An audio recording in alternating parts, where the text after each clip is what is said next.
আসসালামু আলাইকুম সবাইকে, ঈদ মোবারক আমার পক্ষ থেকে। আমি এবার কোরবানিতে এত কাজ করছি, তিনটা দিন ভরা। মেহমান যে পরিমাণ, এই পরিমাণ মাংসর গরুর যে একটা কাজকাম থাকে না, ভুড়ি পা এগুলা লোয়া বা মাংস বাটা করা, মাংস নিজেরা ফ্রিজিং করা, তারপর রান্না করা, সব কিছু নিয়ে খুবই বিজি এবার ছিলাম আমি।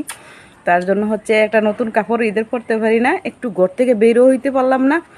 তো এখন হচ্ছে সন্ধ্যাবেলা গোসল করলাম, করে হচ্ছে দেন বাইরে একটু বাতাস দিতেছে।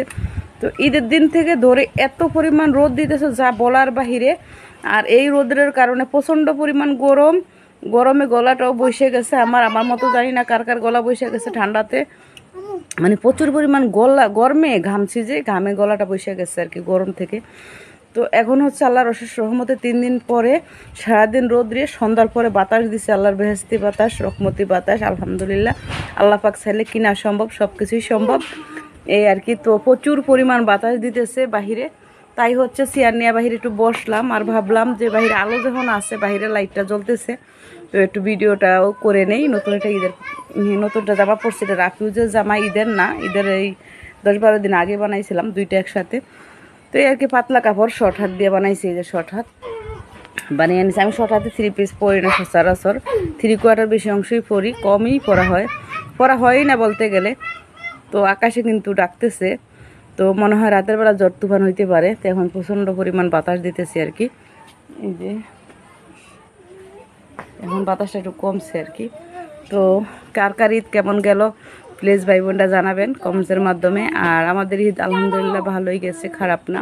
অন্যান্য সময় কোরবানি ঈদে বৃষ্টি থাকে, ভিজা ফুইরে একদম তছনছ হয়ে যায়, গরু গোশ লইতে গিয়ে, গরু কাটতে গিয়ে হস্তনস্ত হয়ে যায় বৃষ্টিতে। এবার আলহামদুলিল্লাহ বৃষ্টির দিনে এবার রৌদ্র ছিল ঈদের দিনে আমাদের এখানে মৌলভীবাজারে।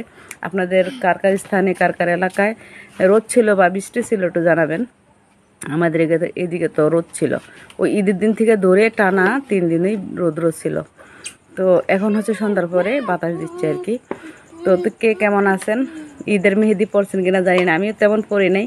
4টার দিকে আমার মেয়ে আমার এই হাতে একটু সাদরাতে পরাইয়া দিছিল, উঠে গেছে গরুর গোশ ধুইতে উঠে গেছে, গরুর গোশ হাতাইছি, আবার বাঘ বাটোরা করছি। তো তাই পরে কালকে হয়েছে আমার মেয়ে একটু দিয়ে দিছে এই হাতটাতে, তাও উঠে গেছে। ঘরের বাসন হাড়ি ধোয়া, মেহমান সেই করতে করতে ধোয়া ফলা যত বেশি করা হয়েছে, অতই মেহেদি উঠে গেছে এই আর কি।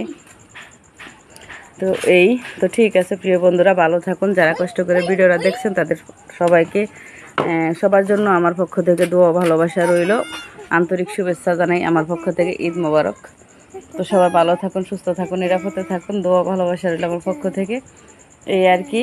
তো দোয়া করি আল্লাহ পাক যেন সবার নেক আশা পূরণ করেন, আর আমারও নেক আশাটা যেন আল্লাহ পূরণ করেন। আমি যে আশা নিয়ে কাজ করতেছি আপনাদের মাঝে, সোশ্যাল প্ল্যাটফর্মে কাজ করতেছি, তো আল্লাহ যেন আমার এই আশাটা পূরণ করেন, আমি এটাই চাই। ওকে, আল্লাহ হাফিজ, আসসালামু আলাইকুম, শুভরাত্রি। এই যে বাবু আল্লাহ হাফিজ দাও, আসসালামু আলাইকুম, আসসালামু আলাইকুম দাও, ওকে।